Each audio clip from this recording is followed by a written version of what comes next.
सम्मानित साथियों, नमस्ते, सत श्री अकाल, आदाब, जोहार। मैं हूं डॉक्टर जन्मेजय। एक बार फिर से मैं काबे समंदर के सतह पर अपनी रचना लेकर के उपस्थित हूं। यूं तो कई रंग की कविताएं आप तक पहुंचा चुका हूं और आपके द्वारा की हुई प्रशंसा ही हमारा सबसे बड़ा रिवार्ड होता है। आप जो सुझाव देते हैं उससे बहुत सहूलियत होती है सुधार करने में, और बेहतर बेहतर से बेहतर बनाते जाने में मुझे बहुत मदद मिलती है जब आपका कोई सकारात्मक सुझाव आता है। ये जो काव्य समंदर अपना यूट्यूब चैनल है, ये उन रंगों को समेटने की कोशिश करता है जो जिंदगी से जुड़े हुए हैं। जैसा मैंने आपको बताया था कि कई दफा ये खुशी को, कई दफा गम को, कई दफा मुश्किलों को, कई दफा समाधान को, कई दफा जमी को, कई दफा आसमान को, और जल जंगल जमीन, हक, अधिकार, सम्मान, सुरक्षा, संविधान, देश के कण कण को अपने रंग में समेटने की कोशिश में हमेशा रहता है ये काव्य समंदर। आज जिन रंगों को काव्य समंदर ने समेटने की कोशिश की है वो अद्भुत रंग है, निडर और प्रखर रंग है, बहुत गहरे रंग है। ये रंग उन महापुरुषों के जीवन से जुड़े हुए रंग हैं जिन्होंने भारत की धरती पर अवतरित होकर के कुछ ऐसा काम ही किया है कि पूरी दुनिया में उनके रंग बड़े गजब बिखरे। जी हाँ, देर न करते हुए और अपनी कविता आप तक पहुंचाऊं उससे पहले उनका परिचय तो करा दूं। ये जो तस्वीर है ये बड़ा जाना माना तस्वीर, और हर के जुबान पर भी ये तस्वीर वाला चेहरा है, यानी कि नाम है। जी हाँ, ये डॉक्टर बाबा साहब भीमराव अंबेडकर का की तस्वीर है, और किताब जो है, किताब का नाम है इनहेलेशन ऑफ कास्ट, हिंदी में जाति का विनाश। जी हाँ, ये नाम किसी परिचय का मोहताज नहीं है। यूं तो इस नाम को भारत रत्न कह के हम बुलाते हैं, लेकिन सिंबल ऑफ नॉलेज भी कहा जाता है। 32 डिग्रियों के मालिक, कितनी मुश्किल हालात से वो पढ़ाई किए, कितने भेदभाव के रास्ते उन्हें गुजरना पड़ा। उन तमाम भेदभावों को मिटा करके, भुला करके उन्होंने भारत की बेहतरी के लिए, भारत में बसने वाले तमाम लोगों के अधिकारों, उनके अवसरों की हिफाजत की, विशेष करके नारी मुक्ति के लिए तो उन्होंने अद्भुत ही कार्य किया। और अगला जो नाम है जिसके जीवन के रंगों को पकड़ने की कोशिश की है मेरी रचना, आप देख सकते हैं। ये भी तस्वीर बड़ी ही चर्चे की रहती है। इस नाम से भी बड़ी लोगों का ताल्लुकात रहता है। एशिया का सुकरात कहा जाता है ईबी रामास्वामी नायकर पेरियार। जी हाँ, मूलतः पेरियार के नाम से प्रख्यात है, तमिलनाडु से ताल्लुकात रखते हैं, और पेरियार एक बड़ा ही प्रबल नाम है। पेरियार का मानना था कि ईश्वर जैसी कोई चीज होती नहीं है, ये धूर्तों ने बनाई है।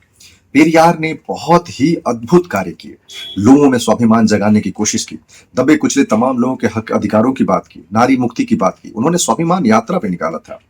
अंबेडकर और पेरियार के बीच में बड़ा ही तारतम्य था। दोनों ने मिलकर के अछूतोद्धार के लिए बहुत ज्यादा प्रयास किए। और अगला जो नाम है वो और भी अद्भुत है।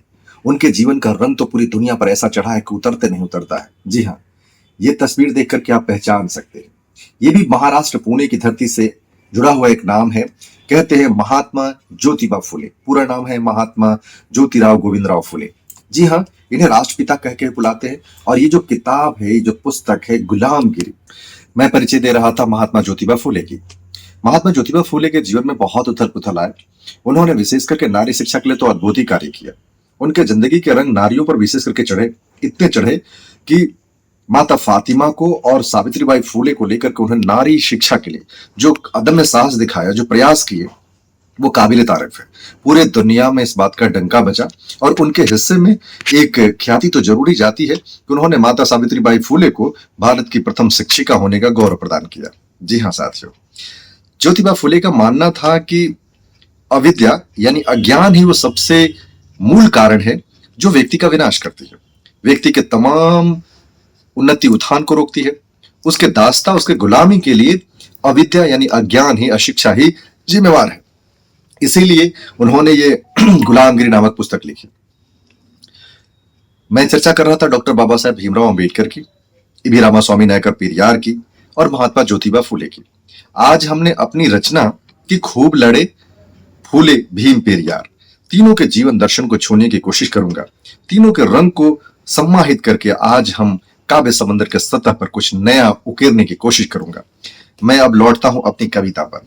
जरा गौर करिएगा, कम शब्द में ज्यादा समझने की कोशिश जब रहती है तो बहुत बातें ऐसी है जो यहां जिक्र भी ना हो तो सामने उभर करके आ जाती है। मेरी कविता का शीर्षक, जैसा मैंने आपको बताया, कि खूब लड़े फूले भीम पेरियार। इससे अनुमान लगा सकते हैं कि उनकी जो लड़ाई थी असमानतापूर्ण रवैये से थी, भेदभाव से थी, छुआछूत से थी, अशिक्षा अज्ञानता से थी। और उनकी लड़ाई इतनी बेहतरीन थी, इतनी शानदार थी कि दुनिया सबक लेती है, बहुत कुछ सीखती है। मेरी कविता आप तक पहुंचाने की कोशिश कर रहा हूं, जुड़ने की कोशिश करें। शिक्षा बिन अंधेर है जीवन, शिक्षा बिन अंधेर है जीवन, स्वाभिमान बिन कीच, क्यों जन्म के कारणों भला क्यों होखत है नीच। यही सवाल तो फूले ने, पेरियार ने और डॉक्टर बाबा साहेब भीमराव अम्बेडकर ने उठाया अपने जीवन में कि शिक्षा बिन अंधेर है जीवन, स्वाभिमान बिन है कीच, और क्यों जन्म के कारणों भला क्यों होखत है नीच। भेद भाव ये गैर बराबरी, शत्रु सकल संसार, और इसे मिटाने खूब लड़े फूले भीम पेरियार, फूले भीम पेरियार। नहीं आसान अम्बेडकर बनना, इतना आसान नहीं है अम्बेडकर बनना, खोलना मुक्ति द्वार, फातिमा सावित्री झलकारी का जीवन नोक तलवार। इनका जो जीवन था तलवार के नोक जैसा था, इसलिए नहीं आसान है अम्बेडकर बनना, खोलना मुक्ति द्वार, फातिमा सावित्री झलकारी का जीवन नोक तलवार। अपना जीवन त्याग कर सबने किया अछूतोद्धार, दुख मिटाने खूब लड़े काशी भीम पेरियार, सदियों व्याप्त गुलामी पर वज्र सरीखे वार, वज्र सरीखे वार। कि नारी शिक्षा हक सम्मान, नारी शिक्षा हक सम्मान, अवसर और आजादी, सदियों पुरानी बंधन तोड़े हर दुख को भुलाती। अपने जीवन में आने वाले तमाम दुखों की परवाह किए बगैर ही, चाहे वो भी रामास्वामी नायकर पेरियार हो, चाहे महात्मा ज्योतिबा फूले हो, या बाबा साहब डॉक्टर भीमराव अंबेडकर हो, इन सबके जीवन में कितनी मुश्किलें थी। हर एक व्यक्ति जो इतिहास से ताल्लुकात रखता है, जो इतिहास के पन्नों को पलट करके पढ़ता है, उनके जीवन के समीप जाने की कोशिश करता है, उनको अपना मानता है, उनको अपना जानता है, उनके दुख दर्द को महसूस करने की कोशिश करता है। तो चाहे वो पेरियार की हम बात करें, चाहे हम महात्मा ज्योतिबा फूले की बात करें, या हम भारत रत्न, संविधान निर्माता, सिंबल ऑफ नॉलेज, बहुजनों के मुक्तिदाता, महिलाओं के उद्धारक कहें, या महिलाओं को अधिकारों से लैश करने वाले बाबा साहब की हम बात करें, इन सब ने बहुत कष्ट सहे। अपने जीवन में तमाम सुख सुविधाओं का परित्याग करते हुए उन्होंने जनमानस की बेहतरी के लिए, भारत पर बसने वाले तमाम लोगों को मौलिक अधिकार दिलाने के लिए, उनके अधिकारों को संरक्षित करने के लिए, उनके खुशहाली के लिए, उनके अवसर के लिए, उनके साथ न्याय हो, इन तमाम चीजों के लिए बहुत ही बेहतरीन कार्य किया, अद्भुत कार्य किया। आखिरी बात कहनी है कि नारी शिक्षा हक सम्मान अवसर और आजादी, सदियों पुरानी बंधन तोड़े हर दुख को भुलाती। एक नहीं कई नाम है शामिल, यूं तो इस कारवां को बढ़ाने वाले नामों में कई नाम शुमार हैं, लेकिन आज हम फूले पेरियार और बाबा साहब डॉक्टर भीमराव अम्बेडकर की ही चर्चा करेंगे। लेकिन उन तमाम बहुजन महापुरुषों की, उन तमाम वीरांगनाओं, उन नर नारियों का भी हम जिक्र करना चाहेंगे, उनको सलाम करना चाहेंगे, जिन्होंने अछूतोद्धार के लिए, जाति उन्मूलन के लिए, समानता स्थापित करने के लिए बेहतरीन कार्य किए। तो नारी शिक्षा हक सम्मान अवसर और आजादी, सदियों पुरानी बंधन तोड़े हर दुख को भुला दी।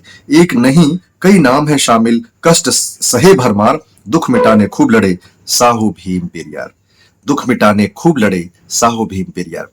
एक बार दिल के गहराई से तमाम महापुरुषों को, उन वीरांगनाओं को, उन वीर पुरुषों को, उन हस्तियों को नमन और वंदन करता हूं, जिन्होंने भारत की धरती से विषमतापूर्ण जो रवैया था, जातिगत भेदभाव थी, जो छुआछूत था, इन सबको मिटाने के लिए मानवतावादी सोच की मसाल लेकर के इस कदर कूदे, उन सबको दिल के गहराई से सलाम करता हूं, नमन करता हूं, और शीश नवा करके उनका अभिनंदन करता हूं।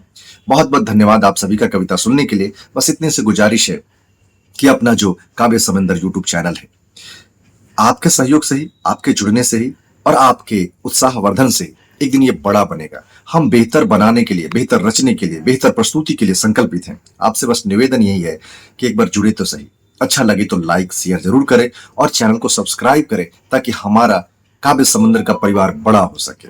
बहुत बहुत धन्यवाद।